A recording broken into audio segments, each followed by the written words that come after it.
Hi, welcome back. It's me doing the intro this time. Your old pal, Cody Decker. And I'm Duncan Gale. And today we'll be covering The Name of the Wind, a book that has been heavily recommended to me. I don't want to keep bringing this up, but it's been compared to Heroes Die, which I don't think is accurate. This book is getting, it was recommended by an audience. This was a viewer suggestion. I'm sorry, I can't find the name. I just remember this was told I would like it.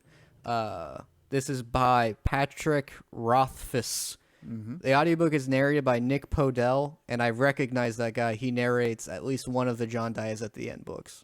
Oh, okay. I like that narrator. So yeah, this is getting a movie adaptation that's going to have Sam Raimi in it.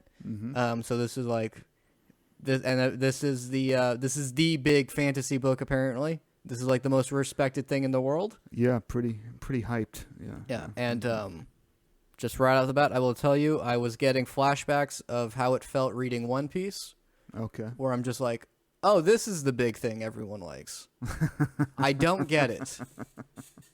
Really? I did not enjoy this. I played it at 2.5 speed on audio because I was just like, I feel like nothing's happening. Okay. How did you feel about it? Well, yeah. So I read this in the old-fashioned way of reading a regular physical book, and I actually enjoyed this quite a bit. And yeah, again, we have sort of different ways of, I think, interfacing with books, and I don't have as much of a experience with listening to audiobooks. Yeah, it just doesn't feel as natural to me. But yeah, reading it as a regular book, I can understand maybe listening to it as an audiobook, it would get a little frustrating because there is a lot of sort of, I guess, description, and it's just a really long book in general. So maybe you could get impatient with that. But yeah, I found reading it as a regular book, it read very quickly. The copy I have is a little over 700 pages, but I mean, this is a book where I feel like you could read 50 to 100 pages in a sitting easily. If you were into it, but obviously that's a big if. Yeah. I listening to it, I'm just like, this is just One Piece all over again. Really? It's just like that. That was the thing where I'm just like, I fundamentally don't understand the appeal. Okay. Interesting. Yeah. But also, because I don't read synopsises. I read the synopsis for this when I was like into it, because I'm like, what is this about? Right. And you know what I just saw is Licorice Pizza. I didn't like that either. Okay. But like, I started visualizing this like within the context of it's like a movie like that, and it started making more sense to me. There definitely are some connections between this and Licorice Pizza. Yeah. You're right. In terms of young love, I guess. Yeah. Because it has a good intro. And I'm like, okay, I don't like chosen one storylines, and I feel like that's what this is. And I'm like, what is this going to be about? And then like halfway through, I realized it's like, oh, it's a very gentle story. You're right. About like a guy. Yeah. It's not like it was also like, yeah, it was hyped up a lot. And I'm just like, oh, it's like the Wheel of Time, which I didn't like the Wheel of Time either. Okay. And I'm like, oh yeah, they've long descriptions about a band. And then I'm like, and then he's like, and I won't bother you with the details of this horrible thing. And I'm like, what?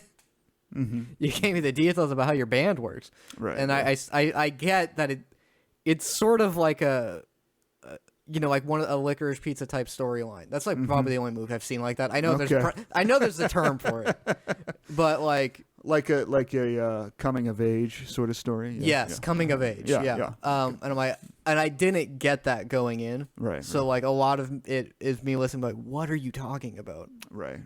I don't want to say, why aren't you fighting, guys? Because I've read books where like no one fights, but I am like, you told me you would in the beginning. And I think that was like the issue for me. It's like I was, the first chapter of any book, the chapter 1 on Saturn is like the first thing. So I'm like, I'm expecting this, but I'm like, okay, it's a guy and he wants to go to college. Right. In a fantasy world. College plays a very large role in this book. Yeah. Yeah. So like once I finish it, I'm like, oh, that's what it was about. Right. I guess if I knew that, I probably would have enjoyed it more within that context.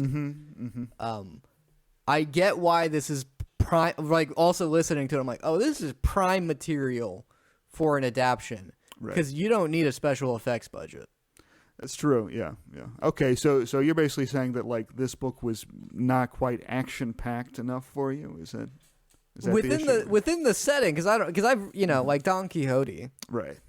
Is like, there's like I think that like, he fights like one guy, but he like runs at him and like smacks him. Like that's not like it's just like.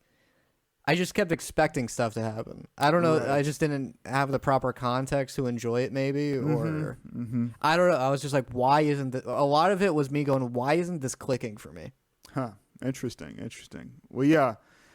As I was reading this, I mean, I was reflecting just on my own personal experience. I guess I haven't really read that much fantasy per se. I mean, other than Lord of the Rings, I think. So.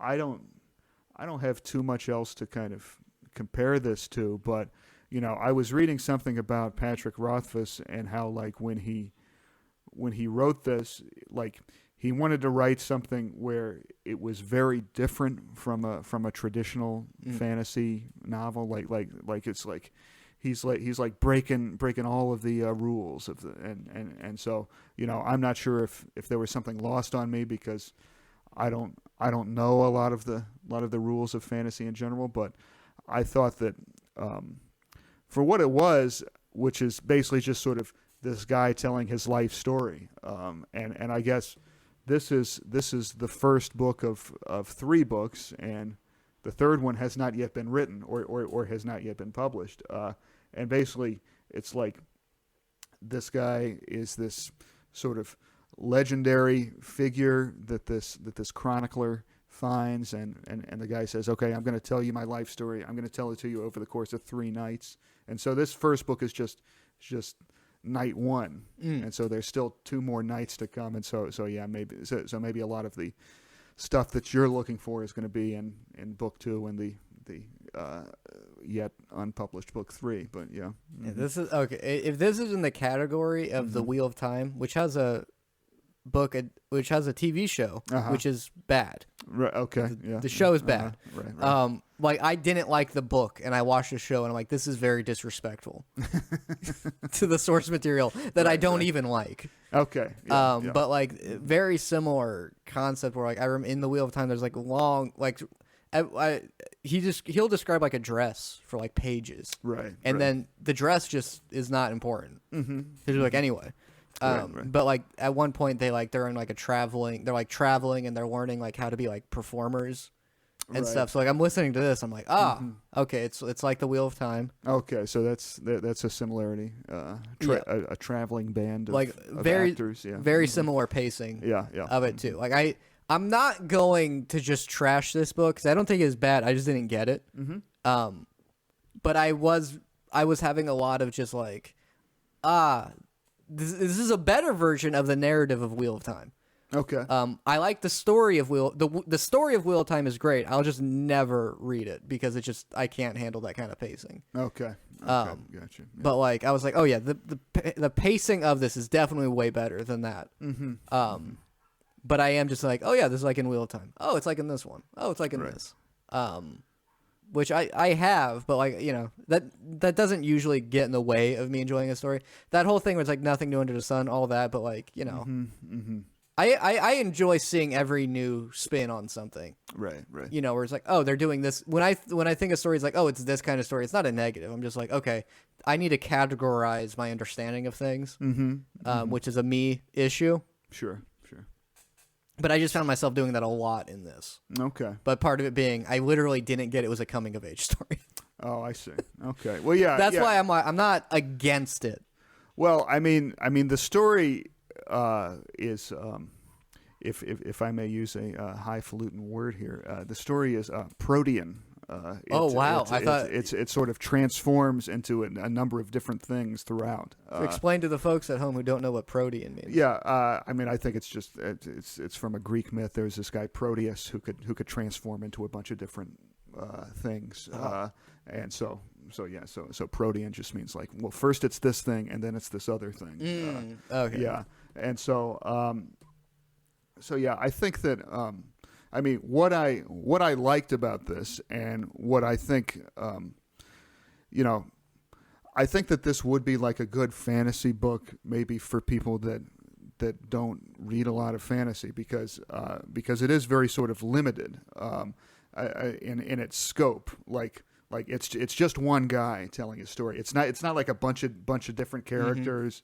I mean, it's not like Game of Thrones and stuff where there's like a bunch of different families and you have to keep track of all this stuff. It's just one guy's perspective of things, and you're just sort of following him. So I liked that, and I thought that was accessible. But yeah, it's interesting how it begins with I mean, there's a kind of frame story where the guy's an innkeeper, and he's sort of keeping a low profile, but yeah, it turns out that he's this legendary hero, and so he tells his life story, and so he's growing up in this band of performers, and he and there's this older guy who joins the performers, who becomes his like first teacher, and so that's like a sort of traditional coming of age story with like a young kid and a guy who's sort of teaching him things. I'm not sure what sort of cultural references that might most relate to. But, no, this is, we're going to have to address the shadow spider. There was a shadow spider in the beginning, right? Yeah. We'll address the shadow spider in the room. Right. Okay. Yeah. Was that a Skyrim reference? Yeah. So when the guy says, "I used to be a guard." Okay, yeah. I'm afraid I'm not familiar with Skyrim, but the spiders, that's there's something in one of the big memes from Skyrim is what the guards would say. I mean, no, I didn't get it because they didn't say it any more than they said any other line. But I guess the line that stuck in people's head was, "I used to be an adventurer like you until I caught an arrow to the knee." Okay. And like that's like the big meme people say about Skyrim. Oh, okay. And then in the beginning of this, the guy's like, "I used to be a guard until I got an arrow in the knee," and I'm like. Oh, okay. That's. I don't want to assume that's a Skyrim reference. Yeah. But someone at home tell me. Well, yeah. I mean, Patrick Rothfuss, from what I can tell, I mean, he's definitely into role playing games, and I assume he's probably into stuff like that as well. So yeah, that probably is a reference that he may have been making there. That's interesting. So and it's just that's. I just had to get that off my chest because I was listening to it. I was like, no way. Yeah. They wouldn't do that. People get hit all the time. Because when I heard that line in the game, I'm like, oh, that sounds like it would hurt. And that's all I got out of it. I didn't get like, there's like a big meme. Oh, okay. Because that's a place they get shot. It's not. I don't. Just getting shot in the knee ruins your chances to be an adventurer from then on. That's. And it's like knee arm, and I'm like, that's just I don't get how that became a meme. Okay. But anyway, that's it. Yeah, no, it's not particularly funny or catchy or anything. But okay. Yeah, I was just like, that's what everyone. Okay, right. I don't get this world, man. Okay. Well, but yeah. So I mean, the story is interesting because I mean, it starts out with him, with his parents and this roving band of performers and this old mentor figure, and then. Yeah, very kind of abruptly. Yeah, it sort of changes because there's one day where he basically goes off to collect some plants for his mom, and he comes back and everybody has been murdered by these demonic type figures, and so the main character then becomes completely destitute, and he goes into the city and basically becomes like a homeless. Beggar type guy, and at that point the story sort of turns into Oliver Twist a little bit. I mean that's sort of those are sort of the vibes I was getting. That's when I started liking it. And, this probably isn't good for me. But I didn't care or like the protagonist until he got beat up. Sure. I know that's probably not healthy of me. Well, but like because he's like good at everything. Right. So I'm just like, okay. And like someone tells him like, oh, he's destined to be good at whatever he does. And I'm like, okay. Right. But then he gets beat up. I'm like, all right, yeah, okay. Well, I'll start paying attention more. Right. That's not good. That's how I think. But well, that's okay. That's interesting. Is that you're right that when you first kind of are getting to know this character. There are some references made to like how he's able to learn things really quickly, and he's able to pick things up really quickly, and you do kind of get this sense of like, oh, okay, this is going to be like this totally like Mr. Perfect guy who just like knows everything and is good at everything.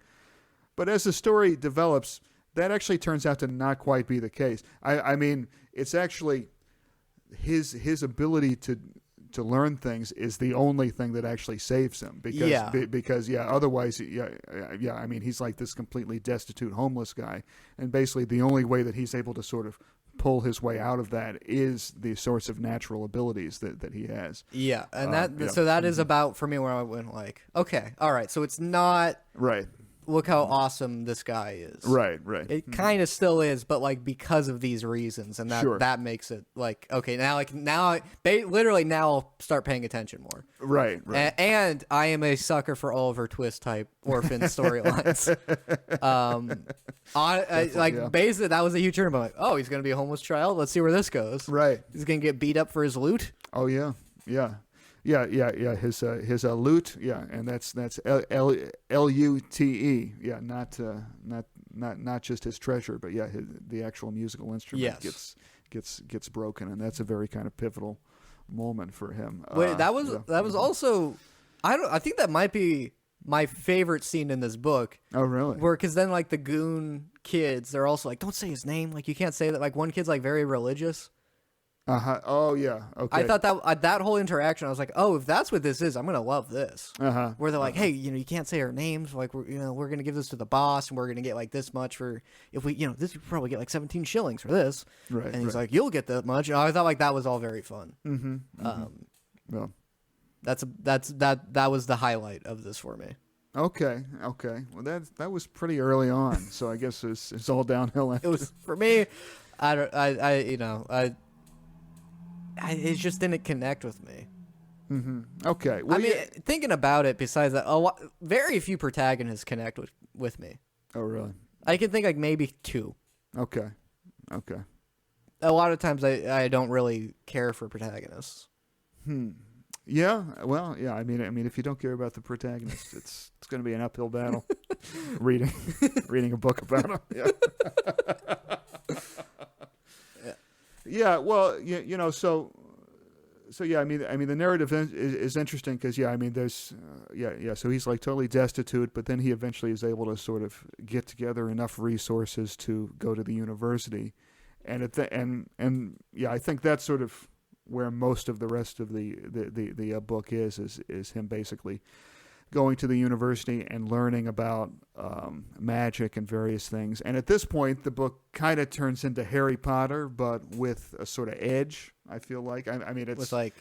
they actually learn about how the magic works. Well, right, yeah. And that's a really interesting thing that, my limited background in fantasy, I might not have been able to appreciate this as much, but the magic, the way that magic is sort of described in this book is very interesting because they really try to break it down scientifically and say, and it's like, it's not just people perform spells, but there's real sort of skills you have to learn in order to do that, and there's always a trade-off. I mean, one thing it reminded me of initially was, if you're familiar with Buffy the Vampire Slayer, the character of Willow on the show, she was a witch, and she kind of got addicted to magic for a while, and there was a lot of stuff about how, in order to do a magic spell, it really sort of takes something out of you. And there's really no such thing as a, free lunch, as they say, because like, and you see the sort of same thing in this book. I mean, not in terms of the addiction aspect, but just in terms of like, like if you want to set something on fire, a lot of times you have to use your own body heat. And so there's a lot of instances of people like giving themselves like, hypothermia by like not setting something on fire correctly and stuff, and so yeah, I mean it was cool how like there's I mean when you think of fantasy, so, yeah, somebody who's not sort of familiar with the fantasy genre, you might think, oh well, it's just something where like anything can happen and there's no restraints, but this book does a great job, I think, of showing no, there are restraints. It's like, you can do things, but there's always going to be consequences. Mm-hmm. And that comes out in the magic. I mean, it also comes out in the main character's economic situation, which I mean, it really sort of reminded me almost of like, this could be adapted not just into a movie, but I mean this could be adapted into like a sort of like a video game, like a sort of computer adventure game. And I could see a lot of the game involving you need to like rack up enough like money in order to like do stuff, because that seems to be what this character is doing, is that like he's constantly constrained by like and I saw an interview with Patrick Rothfuss where he was actually talking about this, when he was talking about how every fantasy writer brings their own sort of like obsessions into what they write, and his obsession is currency. He's a currency nerd. He called himself, and I could definitely see that in this book. There's a lot of talk about different kinds of currency, and does he have enough talents and other pennies and different sorts of currencies, and so there's all kinds of constraints that this character is constantly facing, and so that aspect of the book really kind of made it sort of come alive for me, and and made me invested in his adventures a lot. Because I listened to like some lectures on writing, and they say like very similar to that what he was saying, which is just like every fantasy usually focuses on one aspect of reality, right, and heightens that, and like makes that the thing that grounds you to it, right. So that's okay. That's interesting. Yeah. So his was money. I never thought of it that way. Yeah. It's interesting. I mean, another thing that I can clearly see that from Rothfuss's background that gets reflected in this is that, I mean, he actually teaches at the University of Wisconsin, I think, and I can tell that this book was written by somebody who has extensive experience in higher education and in the sort of college system and all of the sort of politics and nonsense that goes on there. And I, as somebody who has been in in college and graduate school for many years of my life, I could definitely relate to a lot of the sort of issues of like I mean, there's a lot of stuff about how once the character gets admitted to the university, like he's really excited about going to the library, but then he gets banned from the library and stuff, and there's like all this stuff that like he doesn't have access to because he doesn't have the right rank or something, and I mean there's all kinds of stuff like that. Yeah, when you get into universities and stuff, and that was an aspect of the book that I really enjoyed, specifically based on my own personal experience. Now in your personal history is both doing stand-up and teaching. Now the first rule for handling hecklers is you never give them the mic. Oh yeah. Okay. Now, I assume that's the same for teachers. Absolutely. And that's I mean, you're referring to a particular episode in the book where a professor basically thinks that the main character is too big for his own britches or whatever, and like basically tells him, okay, well, why don't you come up and give a lecture? And it turns out that this guy, his natural talents, of basically being an actor earlier on in his life, he's able to go up in front of the crowd and give a great lecture and actually demonstrate some magic and so forth, and so that was rookie fun. mistake. You never do.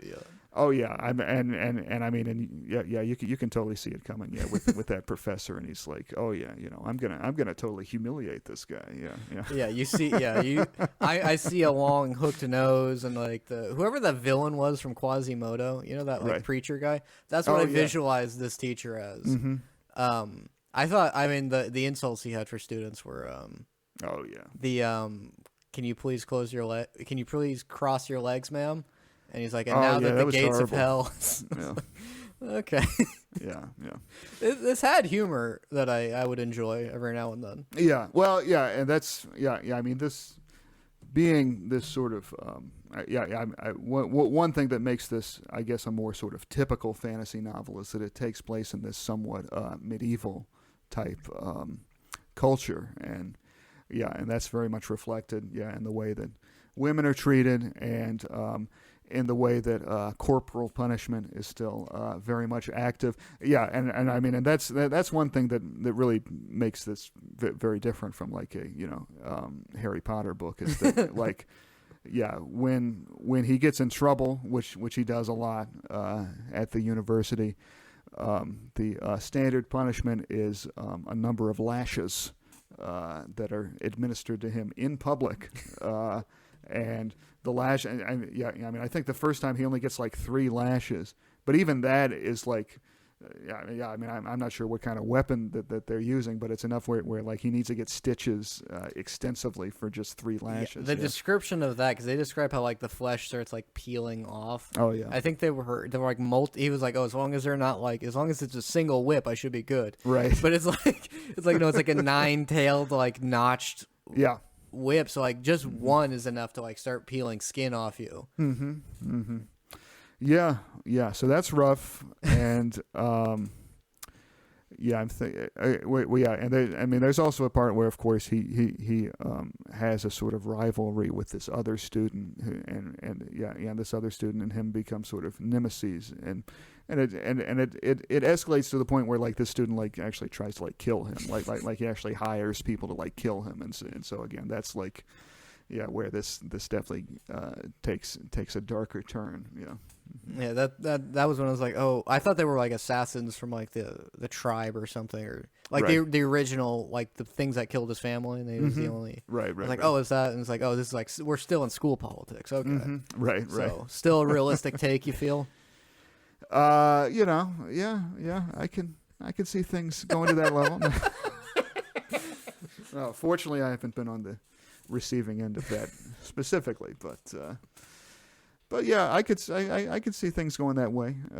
In more competitive settings, like in law school or places like that. Yeah. I did like.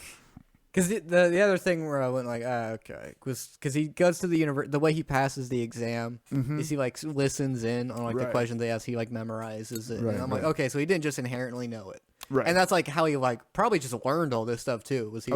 He just heard questions and answers to like universities. So it's like, okay, that explains why he knows this stuff. Right. Because he just heard them say it.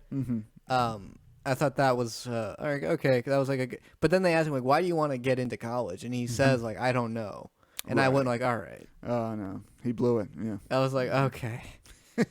Oh boy, I hope he gets in. Yeah. It's just the protagonist was on very thin ice with me, and he kept, I kept being like, okay, I'm all right, yeah, and then he would do something like, all right. Like, okay, so the plot is he's just like, I don't know, I figured. Right. Which I guess is realistic for entering college, as my experience of a community college dropout is I just thought it's something you're supposed to do. So it's not unrealistic, but I don't expect anyone to root for me to pass. Sure. Well, yeah, and I mean, and even going further, like, I mean, going into graduate school and stuff, there is this weird sort of game you have to play where it's like, on the one hand, you should really know almost exactly why it is you want to go in, but probably your first couple of years learning about stuff is that's going to be changed. Like you should have some idea of why you want to go, but it shouldn't be too specific because you want to sort of leave yourself open for stuff. And so I mean, I guess that's a way where that was kind of reflected in his sort of because I mean, really, he just wants to learn about as much different stuff as possible.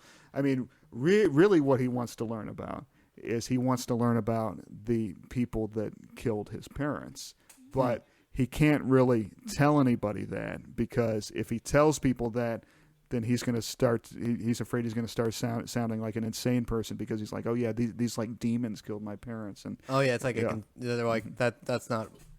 People don't like believe that. Right. It's like yeah. That's the. I mean, that's like oh, that sounds like someone being like, the government killed my family, and they'll be like, right. Yeah, sure, buddy. The secret police. Yeah. Basically, yeah, he's going to come off as like oh, totally. Yeah, he's going to come off like a sort of conspiracy nut. But yeah. So, yeah, and that, I mean, that's another interesting thing about this world in general, is because it's a world where, I mean, I guess similar to Game of Thrones in a way, where there are fantastical sort of elements in the world, but they're very kind of minimal. And like I mean, there is a part where they encounter a dragon, but like when they encounter the dragon, everybody's like surprised, like, oh wow, I didn't know dragons actually existed, So yeah.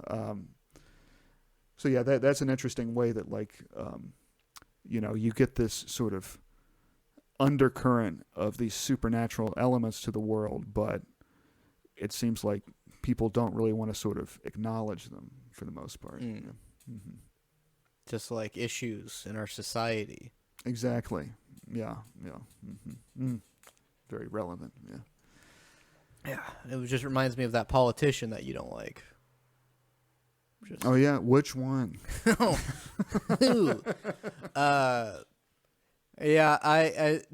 romance. I thought they were gonna do a thing where it's not the first girl he sees. Right. That felt very coming of age movie. Yeah. Where it was just like, that's the most beautiful woman in the world to me. Right. And then they don't talk for like years. I was like, right. Okay, so that was just like a thing he thought he had, and they're not actually gonna. But then she does end up. They're like, I'm gonna meet you. Right. Well, yeah, and there's kind of like a sort of misdirect with that, because like, when he first meets this one girl that will turn out to be a very important person to him throughout his life. He meets her when he's traveling to the university, and then once he goes to the university, they part ways, and he says, I knew that I would never see her again. And so it seems to suggest, okay, well, he's not going to ever see her again. But then he sees her again, like, I don't know, a couple months later, maybe a year later. And and it's in the context of him playing his lute.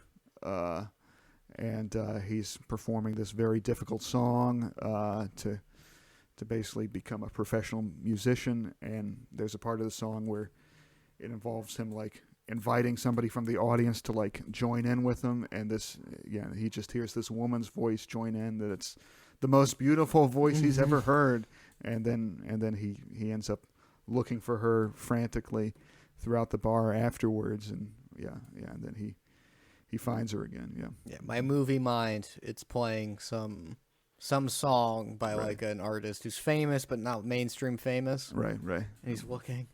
And then he's like, and then it's like, and then it's playing some like, I don't know, the Shins. That's playing. Yeah, that could work. And then, basically, I saw a trailer for a movie where it was one of those coming of age things, and one of the lines is like, if I was rain, she was a hurricane, and that's the, and then you look at her, it's like she just seems like a person, right. And then like, so that's the energy I feel from this romance, which is like, I could see him saying that line. Right.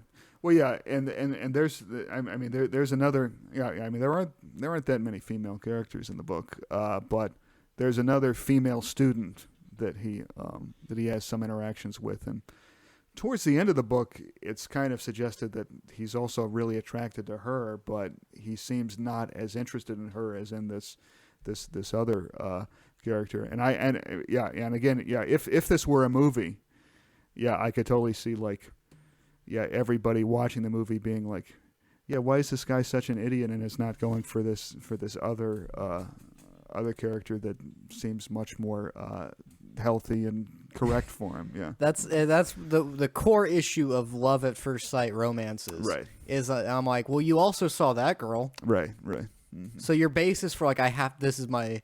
It's like you have you have more in common with that girl who Right, you've right. also spent more time with. Right. Mm-hmm. But it was just it's that in Licorice Pizza they go Right, right. you're my. They just opens with them saying like we're gonna be married someday. Oh yeah. And it's just like it's just like you. The only reason that I feel like there's a romance here is it was written that there was. Right. Mm-hmm. Because I'm like you would have moved on by now, Sure. and you like. You impress that girl with like you're in class together. How do you not I don't know. It's probably in fantasy. It's like true love. You can say, I guess, or I guess so, but yeah, I mean, towards the end of this book, it's not even clear that it's true love because he seems to be okay being totally friend zoned by her. It's like, no, I'm just going to be this woman's friend because every guy she meets falls in love with her and propositions her and all that stuff, and she's probably sick of that. And so I'm just going to be a friend to her. But he doesn't go for that other girl. So it's like, yeah. Which means he's doing the classic. Right. Oh, yeah, we'll just be friends. Right. Yeah. I'm not like the other guys. Yeah. But secretly. Secretly. Yeah, men are all the same. Right. The long con. Yeah. So, yeah. I don't know. Yeah. So, I mean, that aspect of it, was maybe a little, I don't know, sometimes cliche, sometimes just frustrating. Yeah, but I guess there needs to be a love story in these sorts of things to keep it interesting, I guess. But now, do we want to tackle the real issue of what do you think the name of the wind is? Yeah. So the name of the wind. Yeah. So that's. Yeah. To quote Frank, I believe he said it was right. Yeah, that sounds accurate. You thought it was more of like a whooshing or like those whistling winds? Mm-hmm. Might have been. Yeah, something Zephyr like. Yeah. Okay. Yeah. The name of the wind. Yeah. So.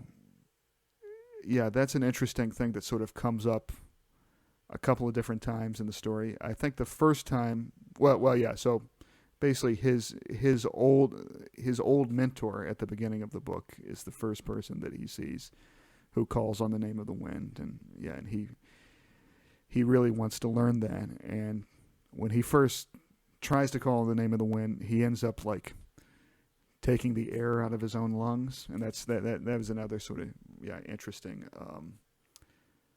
illustration of how you don't get anything free with magic, and it's like you can if you try to control the wind, it can be dangerous if you don't know how to do it. You can basically take the wind out of yourself. Basically, yeah. If you try to break the wind. Hey-o. Sometimes the wind breaks you. That's right. As the wise men said.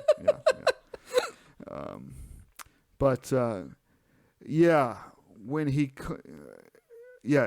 towards the end of the book, he calls on the name of the wind, and he does it like accidentally. It's almost like that scene reminded me of like he gets really angry at that student that he has the rivalry with because the guy broke his lute. Oh, I thought that was the professor. I thought it was the mean old professor. No, it was Ambrose. Yeah. I thought those were the same person. No. Okay.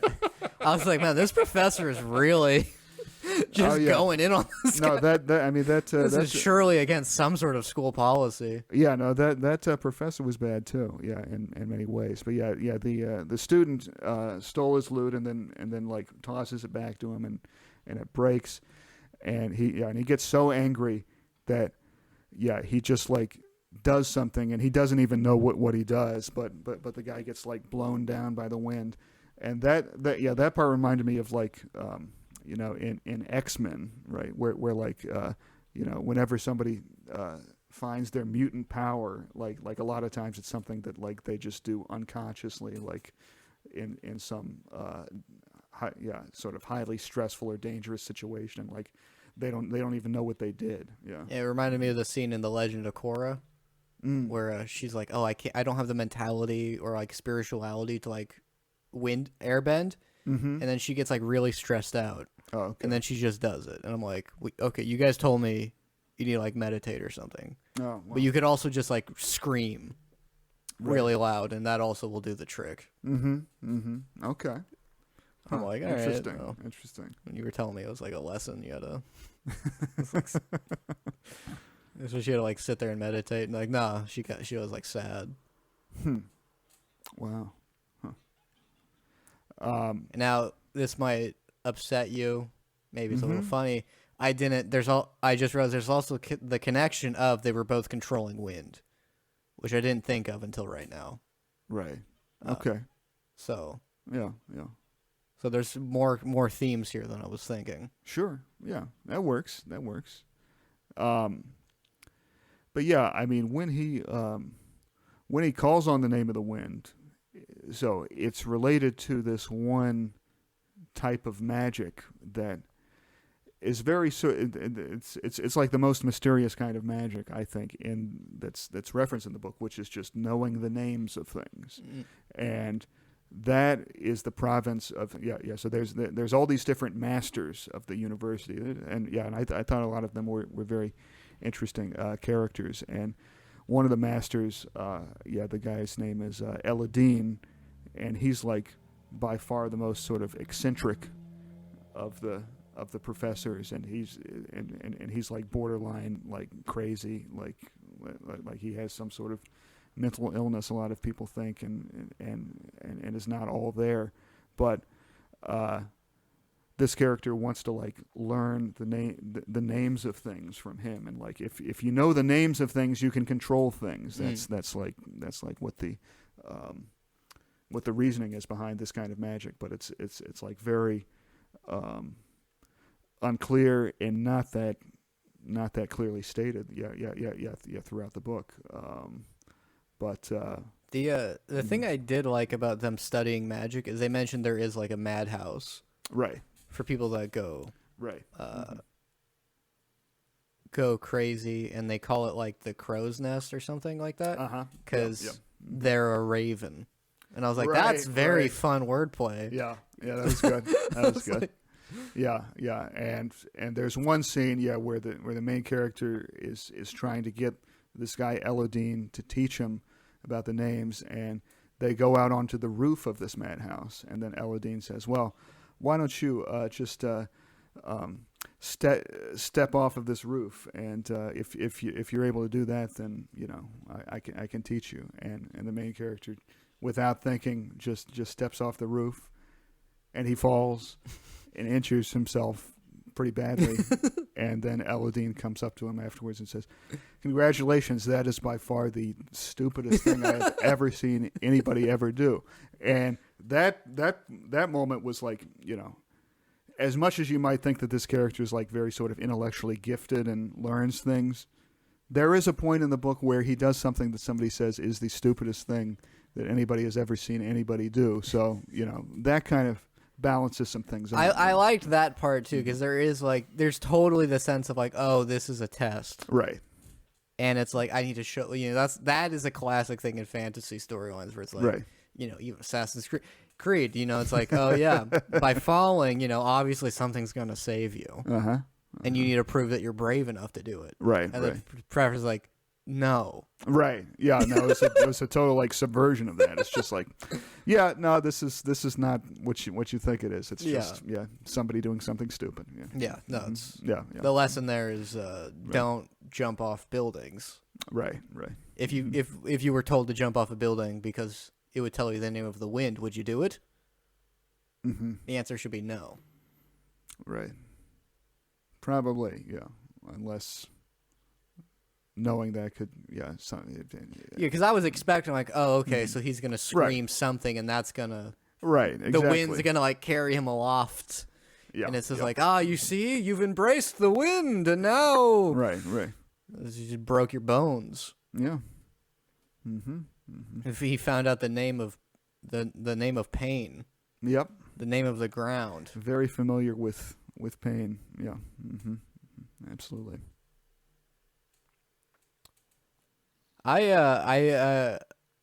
Those were pretty much all the highlights for me. Mm-hmm.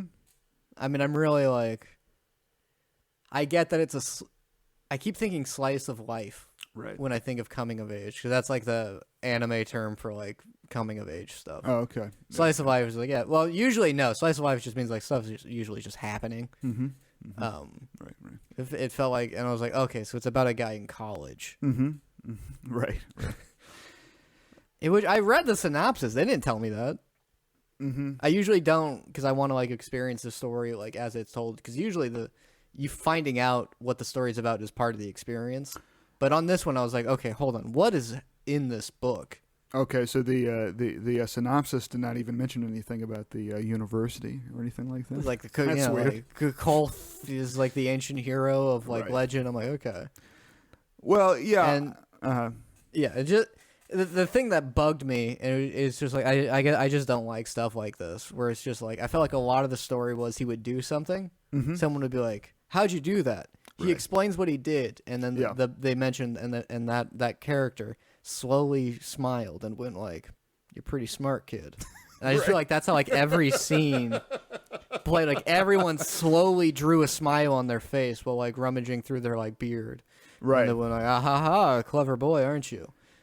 Yeah. No, there are a lot of subtle facial expressions, throughout this book, and there are a lot of interesting, it seems like, the way that people react to him is, like, a lot of times when he will demonstrate that he knows something that seems to be impressive, a lot of times, like the professors will be like, well, yes, okay, well, everybody knows that, or something, and a lot of times people will not quite react, in the way that you would expect them to a like clearly gifted person, and again, and that's sort of where there is some connection to Harry Potter, I think, because it's like, throughout the Harry Potter books, it's like, well, I mean, this guy, like,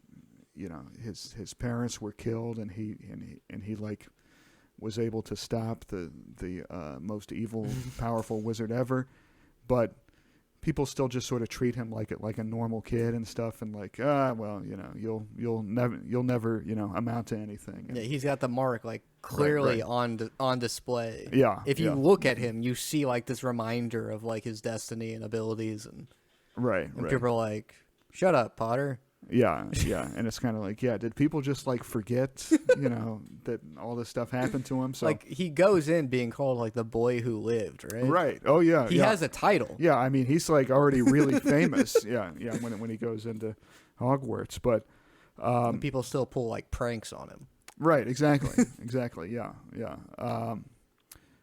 But one thing that I think makes this book a little more interesting than Harry Potter in terms of the magic aspect of it is that magic is presented as something that anybody could learn. I think, if this setting, if you just sort of dedicate enough time and energy to it. Whereas in Harry Potter, it's just like some people are able to do it, and everybody else is muggles. It's basically just a separate race. Right, exactly. Yeah, and for them, it's just like if you just need to. Well, it's kind of like you need to know the names of things. Right. But that's once you need to pronounce it right. That's like the big. And that's like what are you studying? Or are you just saying like that was like I haven't seen Harry Potter. I've seen clips and I know from cultural osmosis. Sure. But like that whole Leviosa and like it's Leviosa, and it's like that's the difference between being good at it or not. Sure. It's pronouncing it right, mm-hmm. and it's people don't even care enough to like people. The fact that they get the pronunciation wrong at all,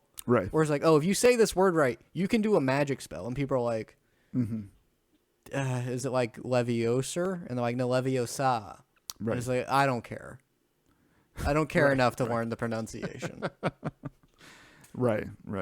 Well, yeah, I mean, it's a combination of pronouncing it correctly, but also there's this really sort of intense mental discipline that he has to go through. I guess we haven't ever said his name, have we? Quoth? Cloth. It's Kvloth, right? So yeah, and at one point in the book, and I'm not sure how they did this on audio, but at one point on the book, in the book, he actually says it's pronounced quoth, like Quothe, like quoth the raven nevermore, right? But I'm not sure if that was the way that the audio narrator. I'll tell you, yeah. I like this audio narrator. Yeah, and this doesn't take me away from the experience. I don't think it's a negative thing, but he just straight up mispronounces words a couple times in it. Oh, really? Because he's talking about how quoth, he was supposed to he hit a book, and he says he secreted it away. Oh, yeah. No, and I'm like, it's secreted. That's no good. Yeah, yeah. He secreted the book. I'm like, oh. Right. Oh, no, he just said it wrong. Yeah. Okay. Yeah. I'm fine with it. Happens in audiobooks. I'm like, it's a long book to get every. It's a long book, yeah. And the person just has to read off it, but I'm like, but that's happened like 3 times. Wow. Huh. Well, yeah. So Quoth. Yeah. I mean, he also has to have this really sort of intense mental discipline, where yeah.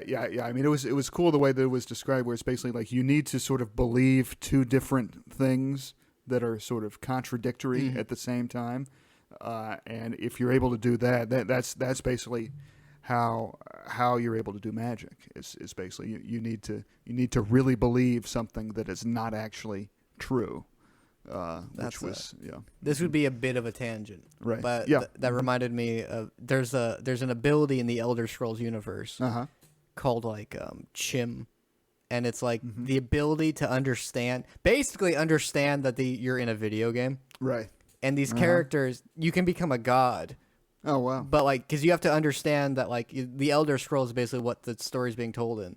And if you can like truly understand that you're in that setting, but it's kind of like lucid dreaming, essentially. Right. Because if you understand it too much, or you reject that reality, where like you reject the idea that like, no, this isn't all real. Right. You'll if you can't handle it properly, you'll just disappear.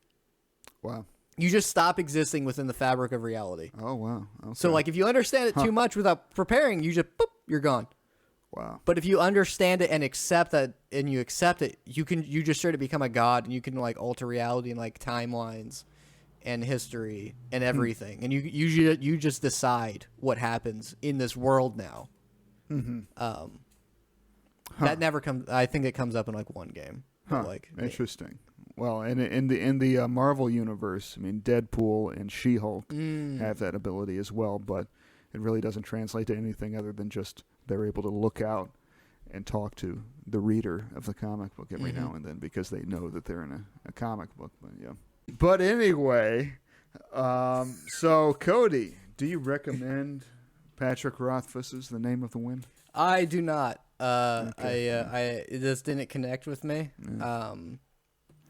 I would say this is definitely just a personal preference thing because I'm like I can see that this is a good story. I just have no interest in it. Right. That I think I would say it's more of a me issue than it's an issue with any of the writing. Okay. Maybe I should have read about what it would be about or gotten context or anything. Right. But yeah, it's not for me. But what I want to know is Duncan. Yeah. Would you recommend it? I would actually. Yeah. I really enjoyed this book. I can understand how there are some frustrating aspects of it because it's a hard book to sort of give a overall plot summary of because it's just like this guy's life and it's like, okay, this thing happens and then this thing happens and so on. But I think that it did do a good job of enticing you to want to read the next part because there's a lot of parts in here where he says something like, well, I would eventually get expelled from the university, but that's a story for another day. And so it's like, okay, well, yeah, I guess he's hooking us. and he definitely hooked me into wanting to read the second part. But And I think for me that was the issue, which was in chapter 1. yeah, I was told that was going to happen, right. and then I'm like, you'll see it in the second book. I'm like, oh, but you told me I was going to see it in. Okay, so For me, it was like I at least I viewed it as a promise for what the story would be about. right. So for you, it was false advertising. Yeah. Yes. Yeah, fair enough. Yeah. Now, you reading, watching anything lately? Well, I have watched the first part of a George Carlin documentary. Yeah, just watched that last night. It's on HBO Max. Yeah, it's a documentary that Judd Apatow made, and it's about how George Carlin, was a very sort of traditional comic back in the late 50s, early 60s, clean cut, but then he started taking some acid, and he grew a beard, grew his hair long, and started talking about the 7 words you can't say on TV and how influential of a bit that was, and so forth. And that's a really interesting documentary if you're interested in that kind of thing. Yeah. And that's like a coming of age story for George Carlin. Yeah, it is, and it shows his protean nature, Which of course means transformational. Okay. Yeah. Because I've been comparing it to this. I did watch Licorice Pizza as part of a movie exchange I do. Yeah. As everything is an exchange with people I know. Right. My friendship I see as more of a partnership. Okay. Yeah. Did not like it. Mm-hmm. I genuinely thought it was 4 hours long. Yeah. Uh-huh. Okay. Well. At least it wasn't that long for you. Yeah. Well, and hopefully. Oh! You're saying it seemed that long. It seemed like 4 hours to me. Yeah. Not even in like this is taking forever, but in a way when like, oh, this is a 4 hour movie. Okay. Because I am watching it. I'm like, I exchanged them watching 4 episodes of Mob Psycho. Mm-hmm. I'm gonna watch this, and I'm like, okay, 4 hours. Yeah. That's fine. Okay. Okay. Yeah. No, I like that movie. Okay, but it is a bit meandering, and it doesn't quite go in. And I keep being like, when are they gonna make the Licorice Pizza? Well, we're almost out of time, but before we leave, everyone is talking about Johnny Depp and Amber Heard. Oh, God. I have some thoughts about that.